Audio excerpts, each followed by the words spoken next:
ভিতরে গোরারা। আমার এই গম্ভীরা মানে কি? এটা কি কোনো তাল? না গো মা, এই গম্ভীরা এই ভাষাটি আমাদের কোনো বাংলা ভাষাই নয়। এই ভাষাটি হলো উড়িয়া ভাষা। এই গম্ভীরা মানে আমার চোরা কুঠুরি, এক কথায় যাকে বলে চোরা কুঠুরি। তো এই কাশীনাথ মিশ্র প্রতাপ রুদ্রের গুরুদেব, আমার রাজার গুরুদেব, তার কি কোনো অর্থের অভাব? শোনা দলিল দস্তাবেজ রাখার জন্য তিনি ঘরের মধ্যে দেয়ালের সঙ্গে একটি গুপ্ত ঘর করে নিলেন। উড়িয়া ভাষায় তাকে বলে গম্ভীরা। তো দেখুন এই গম্ভীরায় তিনি অবস্থান করলেন। গম্ভীরা ভিতরে গোরারা,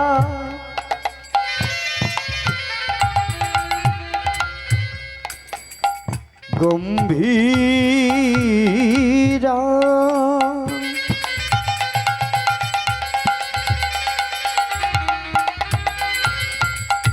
শরতের গলা ধরি, গোরার তু নয়নী বহে বাড়ি। স্বরূপের গলা ধরে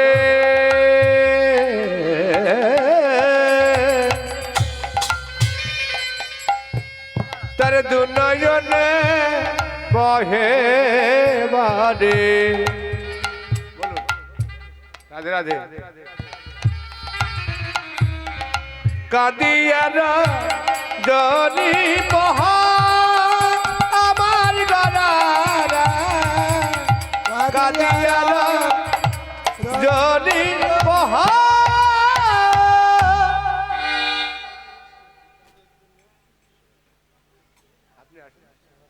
হ্যালো, আমার গুরুজন ব্যক্তিরা যারা এসছেন এবং ছোট ছোট ভাই বোনেরা, আপনারা সবাই সেবা করে যাবেন। হ্যালো, হরে কৃষ্ণ, রাধে রাধে। কৃষ্ণ অনুরাগী আমার মাতৃবৃন্দ, গৌর অনুরাগী আমার পিতৃবৃন্দ, মাতৃবৃন্দ সকলে আছেন, সাধুগুরু বৈষ্ণব মণ্ডলী।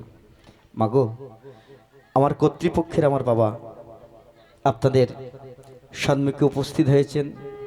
তিনি প্রসাদের ব্যবস্থা রেখেছেন। কেউ অভুক্ত অবস্থায় যাবে না। লীলা অন্তিমে গেলে এরপরে অধিবাস কীর্তন হবে, ভোর থেকে নাম শুরু হবে, আপনারা সকলে জানেন। তো এখানে সেবার ব্যবস্থা আছে, প্রসাদের ব্যবস্থা। প্রসাদ তৈরি হয়ে গেছে, যারা সেবা পেতে চান একে একে সেবা পেয়ে আসবেন। নিতাই গৌর হরি হরি হরি বল। ওগো শরতের গলা ধরি,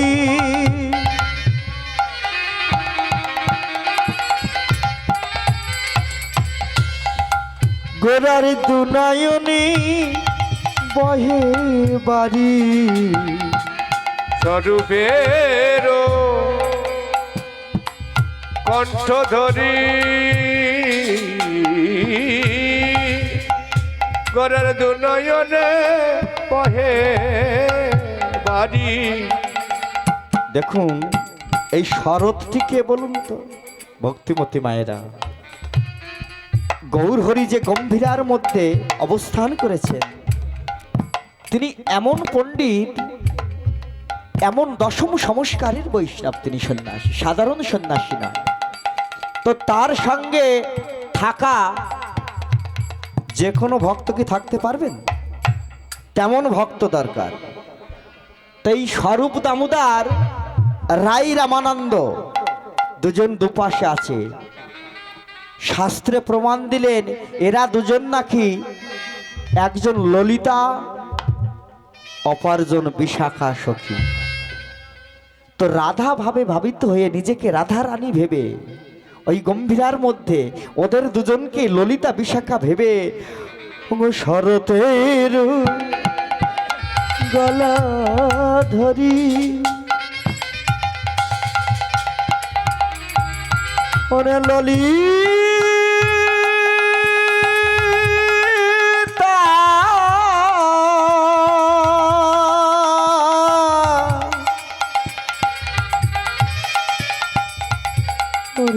বিশাখা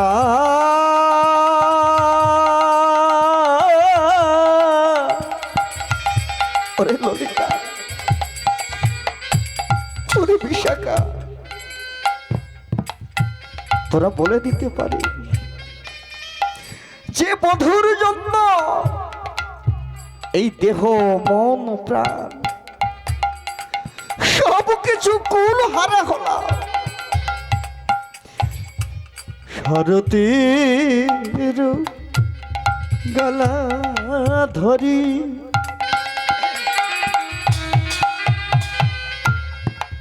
গোরার দুনায়নি বহে বাড়ি, ওরে স্বরূপের গলা ধরে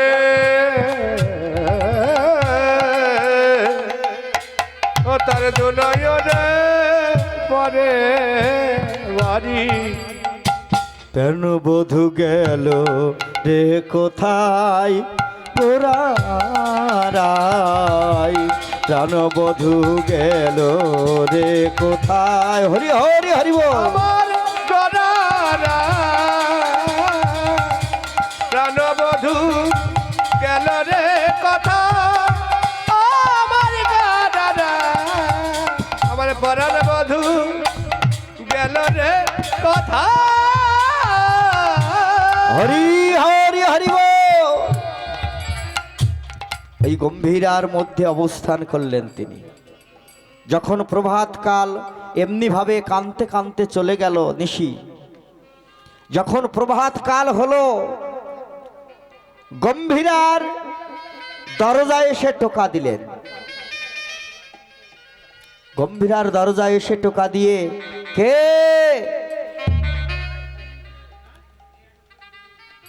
কে গৌর হরি ওমা ভিতরে আছে, কে এসেছে বলুন তো? স্বরূপ দামোদর দুয়ারটি উন্মোচন করলেন। কে? আগে আমাদের নিমাই আছে না? এখানে কি আমাদের নিমাই থাকে? ভক্তিমতী মায়েরা স্বরূপ দামোদর সঙ্গে সঙ্গে বলে দিল, কে নিমাই? এখানে নিমাই বলে কেউ থাকে না। এখানে যিনি থাকেন তিনি হলেন চৈতন্য মহাপ্রভু। এই শোনো বাপু, তোমরা যাকে চৈতন্য মহাপ্রভু বলছো ও হলো আমাদের নিমাই,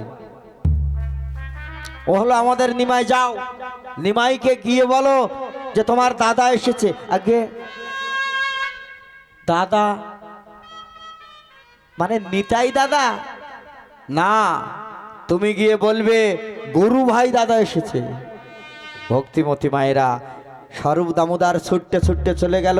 প্রভু প্রভু, কি হয়েছে স্বরূপ?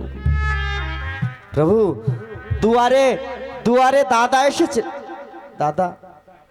নিতাই দাদা? না গো, আরে সেই গুরু। ও মানে গোবিন্দ দাদা? গোবিন্দ দাদা দুয়ারে? তুমি আমার কাছে না এনে গোবিন্দ গোবিন্দ বলিয়া প্রভু ছুটিয়া চলিল, ছুটিয়া চলিল। গোবিন্দকে পেয়ে প্রভু জড়াই ধরিল। প্রভু আমার জড়ায়ে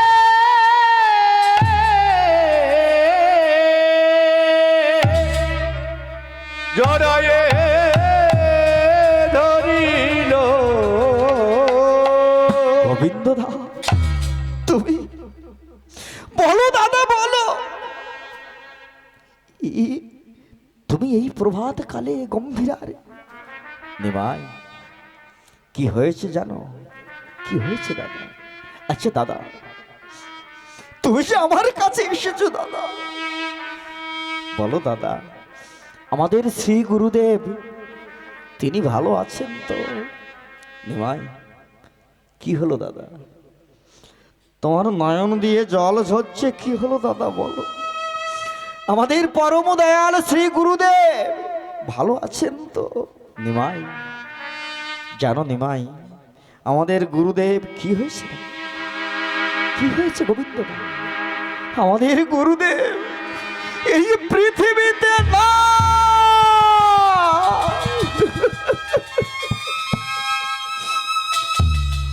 অমন কথা বলো না দাদা।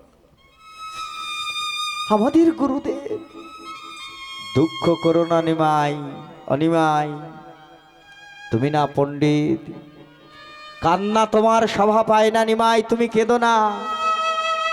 কাঁদছো কেন? তুমি কেঁদো না। ওমা, এই পৃথিবীতে জন্ম হয়েছে যার, একদিন সকল মায়া পরিত্যাগ করে চলে যেতে হবে, হবে না? তুমি তো পণ্ডিত, কেন কাঁদছো? তা নিমাই, আমি কেন এসেছি জানো?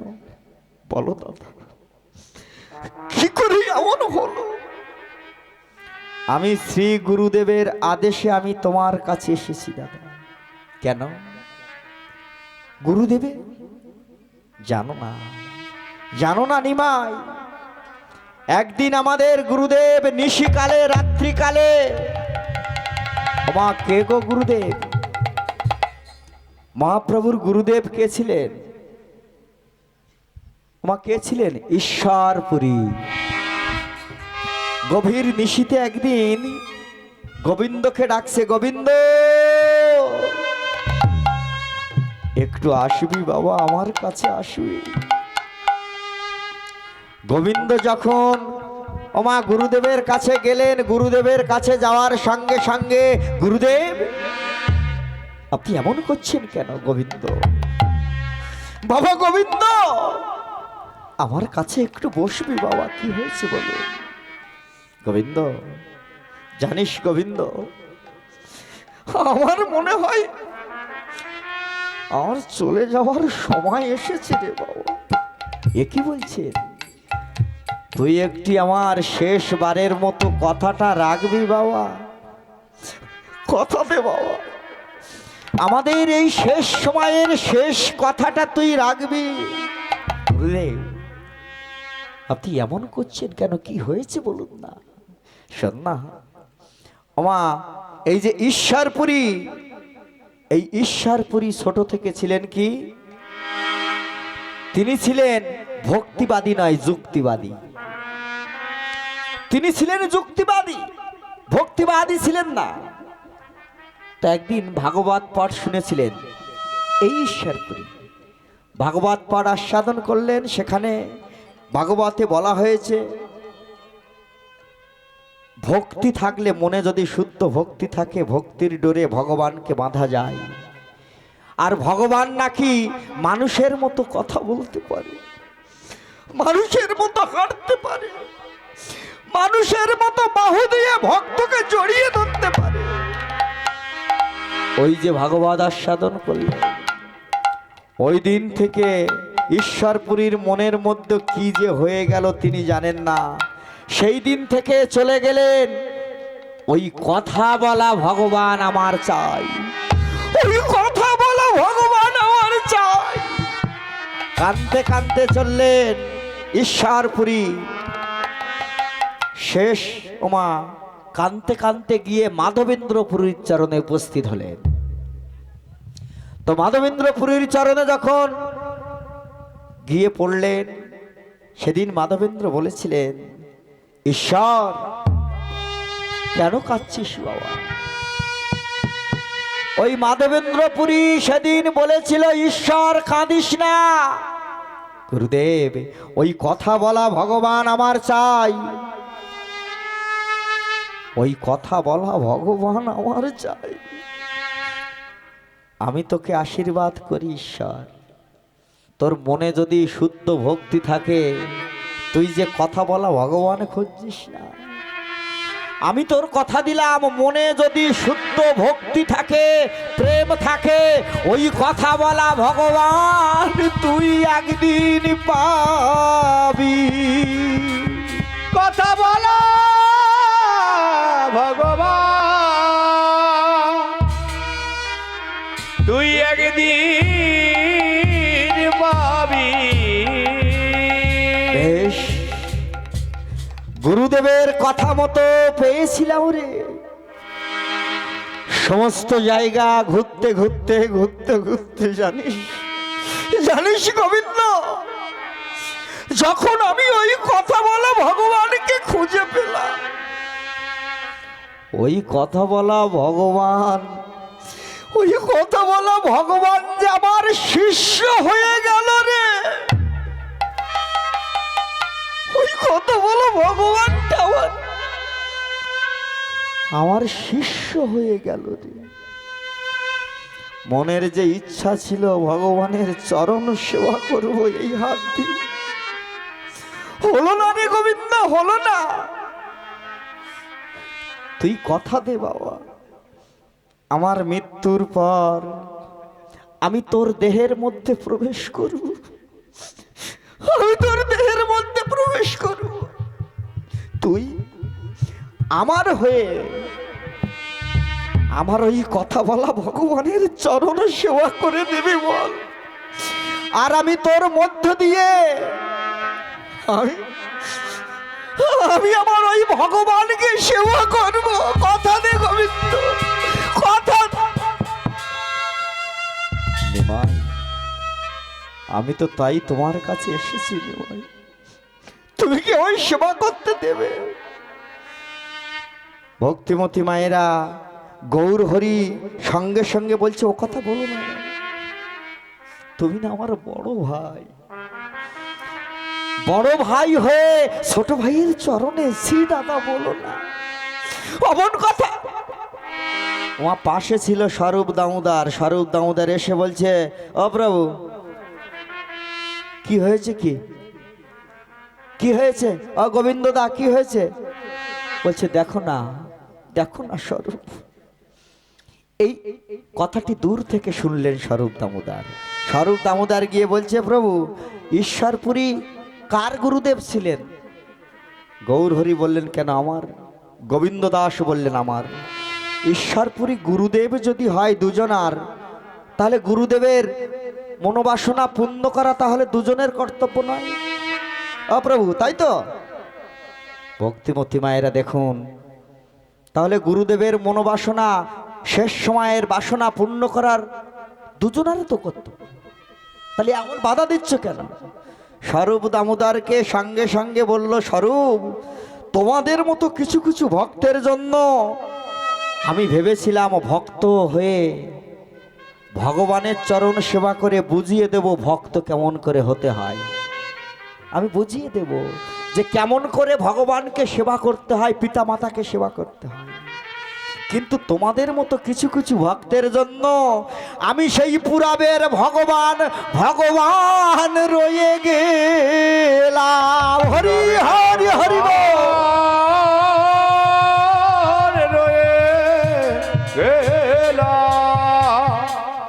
সেবা করতে পারবে, আমি কথা দিলাম সেবা করবে। অনেক সত্য আছে, এই আনন্দ হয়েছে। বলছে কি সত্য বলো? প্রতিদিন পুরীর বিশেষ পাত্রে আমার জন্য মাটির পাত্রে প্রসাদ রাখা থাকে। গৌরহরি বলছেন, ও দাদা প্রতিদিন তুমি ওই পুরীর মন্দিরে যাবে, ওই বিশেষ পাত্রের বিশেষ প্রসাদ তুমি মাথায় করে আমার জন্য নিয়ে আসবে। ওই প্রসাদ আমি সেবা পাওয়ার পর ওই প্রসাদ মাথায় নিয়ে তোমাকে আরেকটি জায়গায় দিতে হবে। ও নিমাই, আরে সারাদিন যদি প্রসাদের মালসা নিয়ে ঘোরাঘুরি করি সেবা করবো কখন? হ্যাঁ, আরে প্রসাদ নিয়ে এখান থেকে ওখান যাবো, ওখান আর কোথায় যেতে হবে শুনি? দাদা কোথায় যেতে হবে জানো? এই প্রসাদ নিয়ে যেতে হবে ওই অদূরে বৃক্ষতল, দেখছো? ও দাদা দেখো দেখো, ওই বৃক্ষতলে আছে আমার পরম ভক্ত হরিদাস। ওই মাটির পাত্রটি মাথায় নিয়ে প্রসাদ নিয়ে তুমি হরিদাসের কাছে যাবে। ও দাদা রাখো রাখো, তুমি মুখ ভার করছো, মুখ ডলাডলি করছো, হরিদাসের কথা বললাম। আচ্ছা নিমাই, সব ভালো, পুরীর মন্দিরে যেতে রাজি হয়েছি, হরিদাসের কাছে যেতে হবে কেন? কেন হরিদাস কি হয়েছে? হরিদাস প্রসাদ এখানে এসে খেতে পারে না? তখন করজোড়ে বলেছিল, দাদা গো তুমি জানো না দাদা, ওই হরিদাস গৌর হরি যখন নবদ্বীপী পরিত্যাগ করে চলে এলেন পুরীধামে, সংবাদ পেয়ে হরিদাস ছুটতে ছুটতে চলে এলো পুরীধামে। চরণ তলে বসে বলছে, দয়াময় গৌরহীন নদিয়া আমরা আর দেখতে চাই না, আর দেখতে চাই না। হরিদাস, আমি আজ থেকে এখানে থাকবো দাস, আমি তোমার কাছে থাকবো। হরিদাস, চরণতল থেকে এসো। হরিদাস, চলো, দেখো দেখো জগন্নাথ মন্দির, চলো আমরা জগন্নাথকে দর্শন করে আসি, চলো চলো। হরিদাসকে নিয়ে জগন্নাথ মন্দিরে যাবে। হরিদাস চরণটি জড়িয়ে, দয়াময় বলবেন না, দয়াময় বলবেন না জগন্নাথ মন্দিরে যাওয়ার কথা। ওমা কেন বললেন? আমি যে জাতিতে মুসলমান, ছোট জাত, পাছে আমি যদি মন্দিরে যাই, ওই মন্দিরের যদি জাত যায়, কোনো ভক্ত যদি এই মন্দিরে না যায়, আমাকে বলবেন না দয়াময়। তাহলে হরিদাস, ওই মন্দিরে যে প্রসাদ আছে, ওই মন্দিরে না গেলে তুমি তো প্রসাদ পাবে না, অভুক্ত হয়ে কি করে থাকবে? সেদিন বলেছিলেন হরিদাস, মা জেনে নেন, খুব গোপন কথা। সেদিন হরিদাস বলেছিলেন, হে ভগবান, ওই প্রসাদ আনার জন্য আমি ভজন নষ্ট করব না, প্রসাদ আনার জন্য ভজন নষ্ট করব না। আর জগন্নাথকে আমি চিনি না, আমি তো চিনি তুমি আমার ভগবান, তুমি তো জগন্নাথ, তুমি ভগবান। হে দয়াময়, ভক্তের অন্তরের ব্যথা বুঝে যদি ভক্তকে প্রসাদ দিতেই হয়, সেই দিন ভক্ত প্রসাদ পাবে, আমি কথা দিলাম। হরিদাস বলল, হে গৌর হরি, প্রতিদিন নিজের সেবা করা প্রসাদের উচ্ছিষ্ট আমাকে যদি পাঠিয়ে দাও, সেই উচ্ছিষ্ট আমি সেবা করব প্রতিদিন, কথা দিলাম। তা না হলে পুরীর এই জগন্নাথ ধামের প্রসাদ সেবা করব না, করব না, করব না। তো সেই দিন থেকে গৌর হরি মা নিজে সেবা করে ওই প্রসাদ পাঠিয়ে দেন হরিদাসের কাছে। দাদা তোমাকে যেতে হবে। ওমা, তাহলে হরিদাস কোথায়? বৃক্ষতলে মন্দিরের ওই পতাকার দিকে লক্ষ্য করে নাম করেন, হরি মুরারি মুকুন্দ জগদানন্দ নামে, বর্ণে বর্ণে সুধা ঝরে ঝরে রে, বর্ণে বর্ণে সুধা ঝরে। হরি মুরারি মুকুন্দ জগদানন্দ নামে, বর্ণে বর্ণে সুধা ঝরে ঝরে রে, বর্ণে বর্ণে সুধা ঝরে।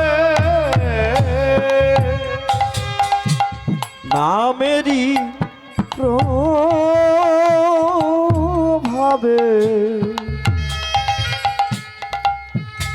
আমা হরি নাম করলে কি হয় দেখুন, ত্রিতাব জ্বালা দূরে যাবে, হরি নামের প্রভাবে চিতবে জ্বালা দূরে যাবে, হরি নামের প্রভাবে পিতা জ্বালা দূরে যাবে,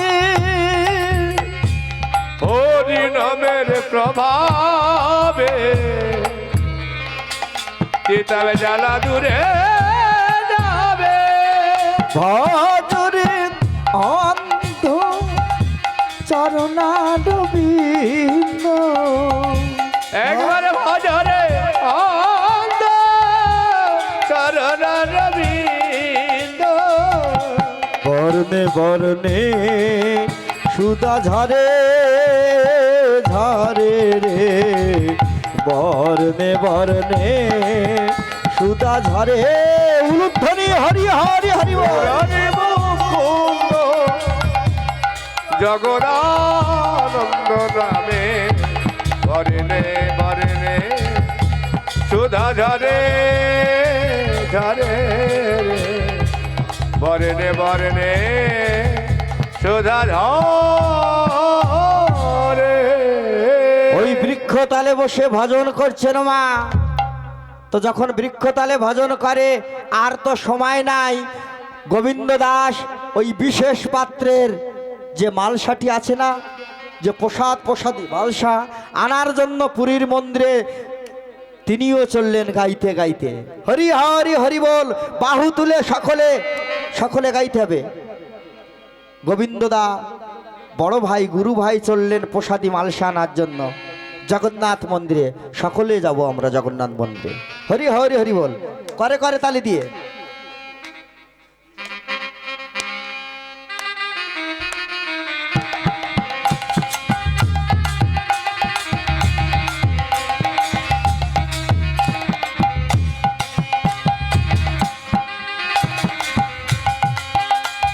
তোরা দেখে যা দেখে যা দেখে যা দেখে যা দেখে যা জনে জনে হরি বল।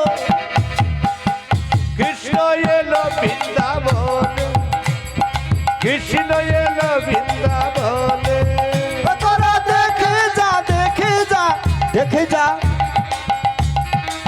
দেখে যা জনে জনে কৃষ্ণ এলো বৃন্দাবনে কৃষ্ণ এলো বৃন্দাবনে।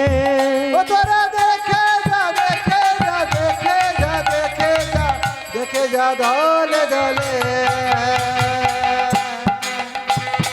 কৃষ্ণ এলো বৃন্দাবনে কৃষ্ণ এলো বৃন্দাবনে। মজসদারি গোপাল বৃন্দাবনের ব্রজ রাখা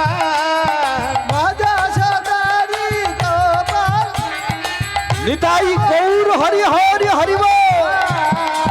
মজসদারি গোপাল বৃন্দাবনের ব্রজ রাখা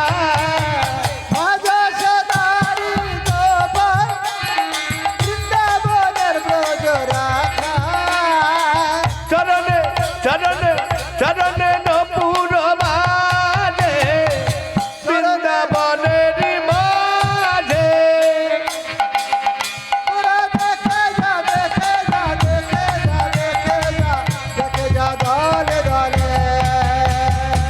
হরি বল।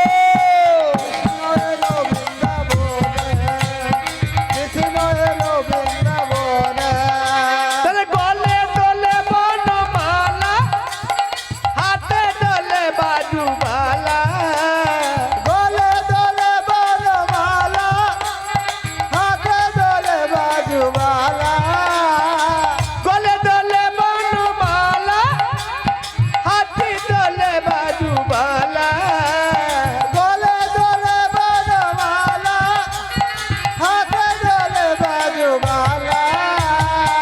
চরণে চরণে চরণে নপুর বাজে চরণে নপুর বাজে বৃন্দাবনের মাঝে ওরা দেখে যা দেখে যা দেখে যা দেখে যা দেখে যা জনে জনে কৃষ্ণ হরি বল। কৃষ্ণ এলো বৃন্দাবনে কৃষ্ণ এলো বৃন্দাবনে রাধা রানী কি শ্যাম সুন্দর কি হরি হরি হরি বল। তো ভক্তিমতী মায়েরা দেখুন, এই গোবিন্দ দাস বিশেষ পাত্রের ওই প্রসাদ এনে গৌর হরির চরণে রাখলেন। গৌর হরি ওই প্রসাদ পেয়ে উচ্ছিষ্ট প্রসাদী করে দিলেন। হরিদাসের কাছে গোবিন্দ দাস নিয়ে গেল। হরিদাস প্রসাদ পেয়ে মালসাটি পুনরায় ফেরত দিল গোবিন্দদাকে। গোবিন্দদা ওই প্রসাদী মালসাটি এনে আনিমায় যখন ফিরে এলো, গম্ভীরা ছোট্ট ঘর, গৌরহরি চিন্তা করছে প্রসাদী মালসা নিয়ে ফিরে আসার পর এবার তো সেবা শুরু করবে, সেবা তো করতে দেওয়া যাবে না। তাই কি করলো, মাথাটি ওমা ওই দরজার মুখে রেখে চরণ দুটি ভিতরে, পা দুটি ভিতরে রেখেছে। কেন বলুন তো? এমন ছোট্ট জায়গা, আমি যেই পথের মুখে পথটি বন্ধ করে যদি পড়ে থাকি, গোবিন্দদা ভিতরে আমাকে লঙ্ঘন করে যেতে পারবে। আমাকে লঙ্ঘন করে না যেতে পারলে চরণ সেবা করা হবে না। হ্যাঁ, এই ভেবে ওমা ঘুমের ভান করে পড়ে আছে। গোবিন্দদা এসে, অনিমাই, নিমাই, ওমা গায়ে ধাক, অনিমাই। ওমা শোনে না তো, বলুন তো কেন? ওমা যদি কেউ জেগে ঘুমায় তার ঘুম ভাঙানো যায়? আর ঘুমানো মানুষ ডাকবেন, ডাকার পরে উঠে পড়বে, আর এ তো জেগে ঘুম দিচ্ছে। অনিমাই, ওমা পাশ ফেরে উত্তর দেয় না। চিন্তা করলেন গোবিন্দদাস, সময় তো চলে যায়, সেবা কখন করব? চরণ সেবা। গোবিন্দদাস তিনিও সন্ন্যাসী, তার অঞ্চলের সেই বসনটি নিয়ে গৌর হরির মাথা থেকে পা পর্যন্ত ঢেকে দিলেন। ঢেকে দিয়ে কৃষ্ণ নাম মুখে গাইতে গাইতে ওমা গৌর হরি লঙ্ঘন করে গোবিন্দদাস চরণে চলিল। চরণে চলিল, চরণে চলিল। তো যখন চরণ তলে গিয়ে বসে চরণ সেবা করে, চরণ সেবা শেষ হলে, ও দাদা তুমি কি সারাদিন চরণ সেবা করবে? প্রসাদ পাবে না? আমার সকলে তো লীলা আস্বাদন করছেন, বসে আছেন ভালো কথা, প্রসাদ পাবেন। মহাপ্রভু বলছে গোবিন্দদাকে, ও দাদা তুমি প্রসাদ পাবে না, সারাদিন চরণ সেবা করবে। তা বলছো নিমাই, প্রসাদ যে পাবো, তুমি সরে যাও, পথটি না দিলে যাব কি করে? প্রসাদ পাত্র তো বাইরে, তুমি পথ দিলেই তো যাব। ও দাদা তুমি পথ দিতে বলছো, তুমি যখন চরণ সেবার জন্য এলে, ভিতরে এলে, তখন তো পথ লাগেনি, কিভাবে এসেছিলে? তুমি যখন এর ভিতরে এলে কোন পথ দিয়ে এসেছিলে? তুমি যেভাবে এসেছিলে যাও। সে সময় চরণ তলে গোবিন্দদাস নয়ন জল ফেলে বলে, হে ভগবান, তখন এসেছিলাম আমি আমার ভগবানের চরণ সেবা করব, মনের শুদ্ধ ভক্তি নিয়ে এসেছিলাম ভগবানের চরণ সেবা করব, ভগবানের চরণ সেবা করিব বলে। আর চরণ সেবা শেষ হয়েছে, এবার আমি যে বাইরে যাব তোমাকে লঙ্ঘন করে, কোন কাজের জন্য? নিজের উদার পূরণের জন্য,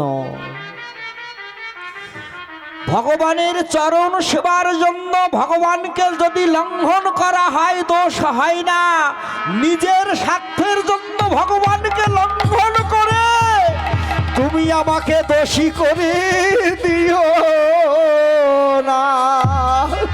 দয়াবা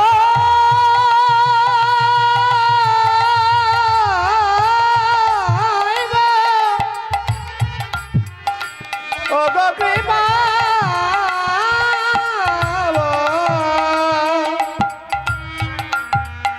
করুণা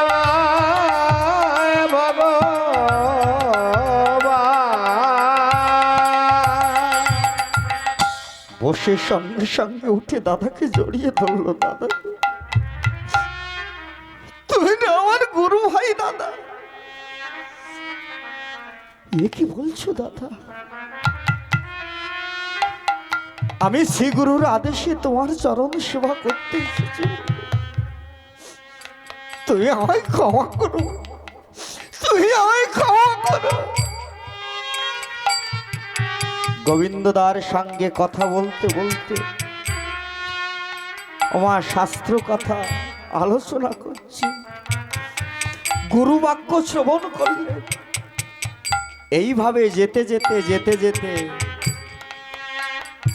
ওমা কালের নিয়মে আবার সন্ধ্যা হলো।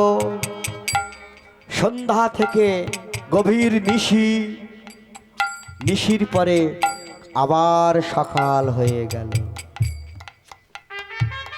যখন সকাল হয়ে গেল, প্রতিদিন প্রভাত হলে আমার মন্দিরের কাছে একজন আসেন, একটা বাচ্চা ছেলে। প্রভু,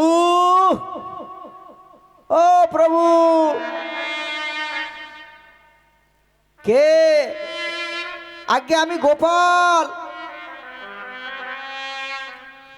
ওমা ওই গম্ভীরার আশেপাশে থাকেন বাচ্চা ছেলে, নাম গোপাল।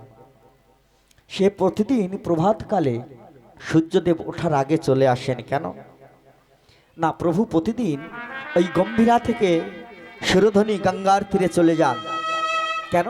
বিষ্ঠা ত্যাগের জন্য। বিষ্ঠা ত্যাগের জন্য চলে যান।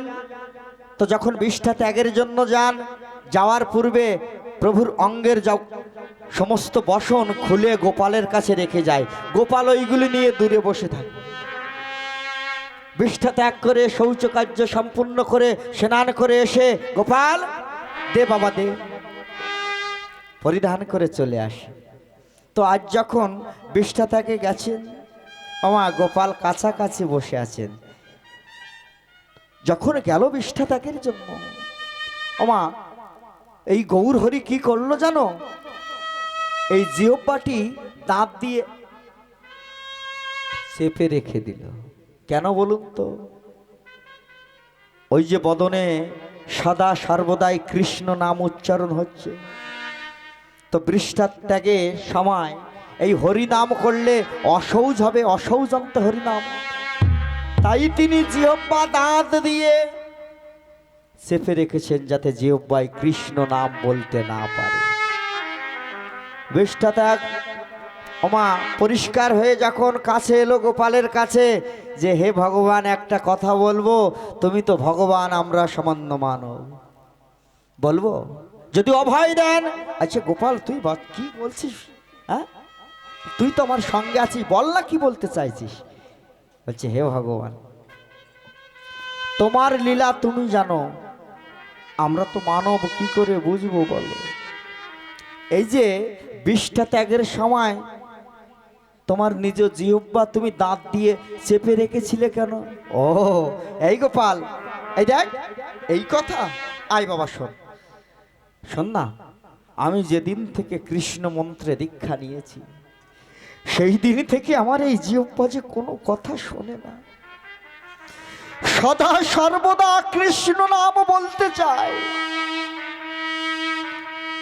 আমি না বলতে চাইলেও এই জিহ্বা আমার কোনো কথা শোনে না। আমার ছয় রিপু আমার নিজের বশে নাই রে। আমি বলতে না চাইলেও তারা যে কৃষ্ণ কৃষ্ণ বলে ওঠে, সদা সর্বদা কৃষ্ণ বলতে চায়। আচ্ছা ভগবান, ভালো কথা, চেপে রেখেছেন। কোন নর আমাদের মতো সাধারণ মানুষ বিষ্ঠা ত্যাগের সময় কৃষ্ণ নাম না বলে জিহ্বা চেপে রেখে, আচ্ছা প্রভু, জিহ্বাটা না চেপে কৃষ্ণ নাম গাইলে কি হতো? আরে বিষ্ঠা ত্যাগের সময় কৃষ্ণ নাম বলতে নেই। আচ্ছা ভগবান, যদি ওই সময় কোনো নরের মৃত্যু হয়, এই গোপাল, ওই বিষ্ঠা ত্যাগের সময় যদি কোনো প্রাণীর মৃত্যু হয়ে যায়, শাস্ত্রে প্রমাণ আছে, মৃত্যুকালে যদি কোনো নর কৃষ্ণ নামের ধ্বনি উচ্চারণ না করে, তার অধোগতি হয়, নরকগামী হয়। তাহলে কে সেই ভক্ত তোমার চরণ পাবে না? ওই ছোট্ট গোপালকে জড়িয়ে ধরলো। গোপাল রে, ওরে গোপাল, আয় বাবা, তুই যে এত ছোট্ট, তুই ছোট হয়েও এমন ভজনের কথা বললি রে গোপাল। এই ভজনের কথা পৃথিবীতে কেউ বলে না। এটা তো আমি কখনো ভেবে দেখিনি যে বিষ্ঠা ত্যাগের সময় যে হরিনাম বন্ধ রেখেছি, এই সময় যদি কোনো নরের মৃত্যু হয়। বলছি বেশ, তুই যে ভজনীয় কথা আজ বললি, সমস্ত বৈষ্ণব সমাজে ভক্ত মাঝে আজ থেকে আমি নূতন নিয়ম চালু করে দেব। কি? হরি নামের কোনো কালাকাল নাই, খাইতে শুইতে নাম যথা তথা লবে, যথা তথা লবে, খাইতে শুইতে নাম যথা তথা লবে। এই হরি যথা নামে তথা লবে, কোনো দোষ হবে না। বৈষ্ণব সমাজের মধ্যে এই বিধান তিনি প্রচার করে দিলেন।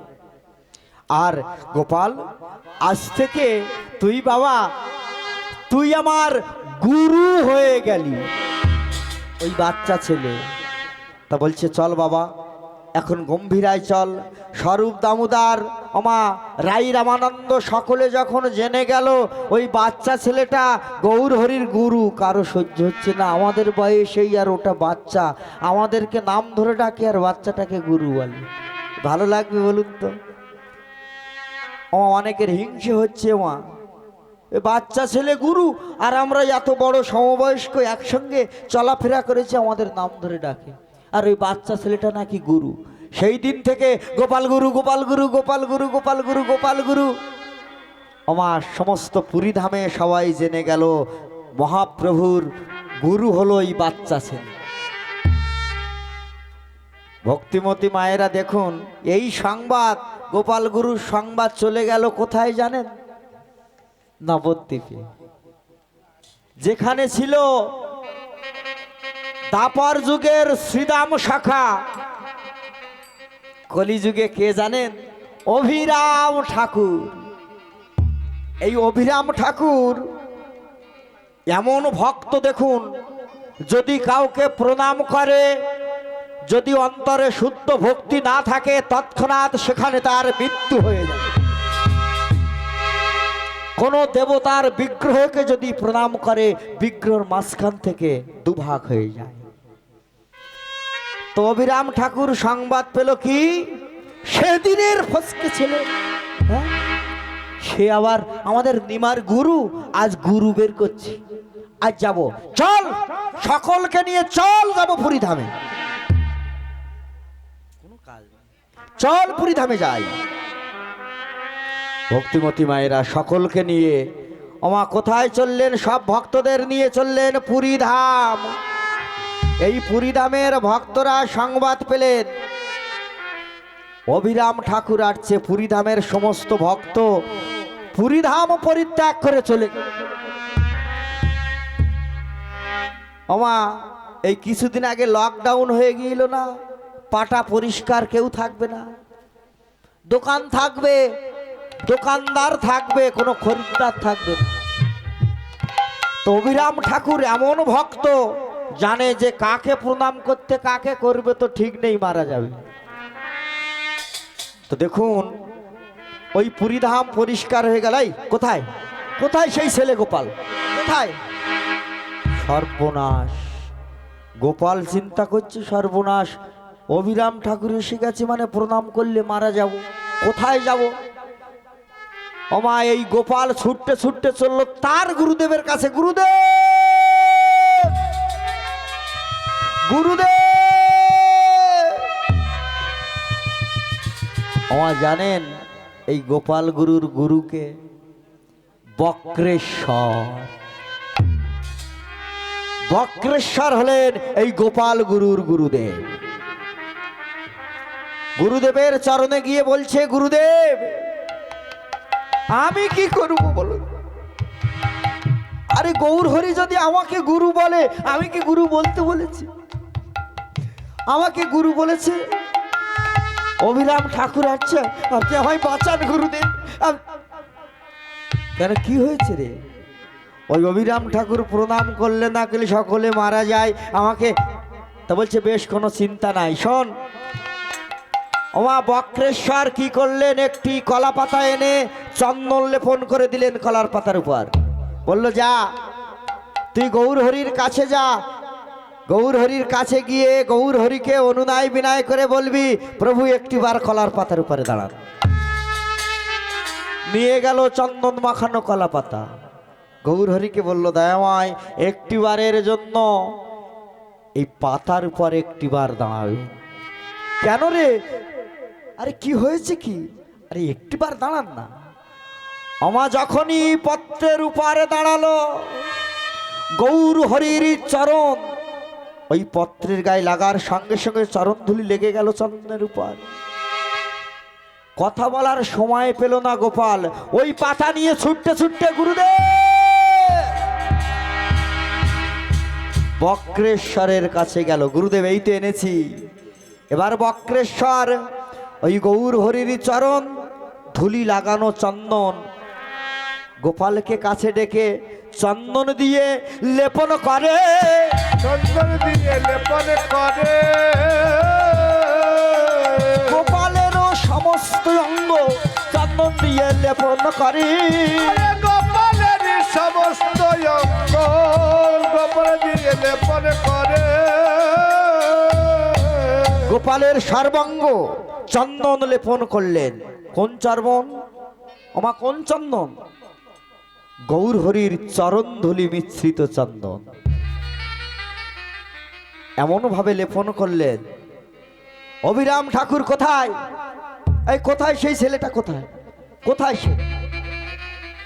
অভিরাম ঠাকুর, হ্যাঁ তুই গোপাল, আজ স্বাদ মিটিয়ে দেব তোর। দেখে গৌরহরির পাশে, তোর আজ স্বাদ মিটিয়ে দেব। এই বলিয়া অভিরাম প্রণাম করিল। প্রণাম করিল। যেমন গোপাল তেমন ভাবে বসিয়া রহিল। বসিয়া রহিল। প্রথম প্রণাম করলাম, এই জীবনের প্রথম হলো যে প্রণাম করলাম, তোর মতো ছেলে বসে আছিস, আমি ছাড়বো না। আবার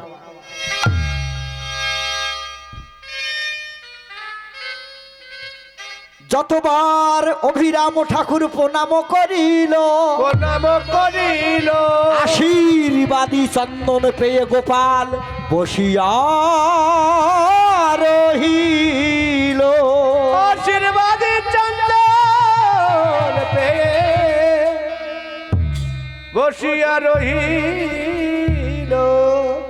এবারে মাথাটি তুলে গোপাল নয়ন জলে গোপাল ভাসে, দুই নয়ন মুদ্রিত করে যায় গৌরহরি, জয় গৌরচন্দ্র। নয়ন জলে ভাসছে দেখে অভিরাম গোপালকে বক্ষ মাঝে জড়িয়ে ধরে গোপাল সকলকে বলল, শোনো শোনো, অভিরামের প্রণাম থেকে যে বেঁচে যায় সামান্য ভক্ত নয় সে।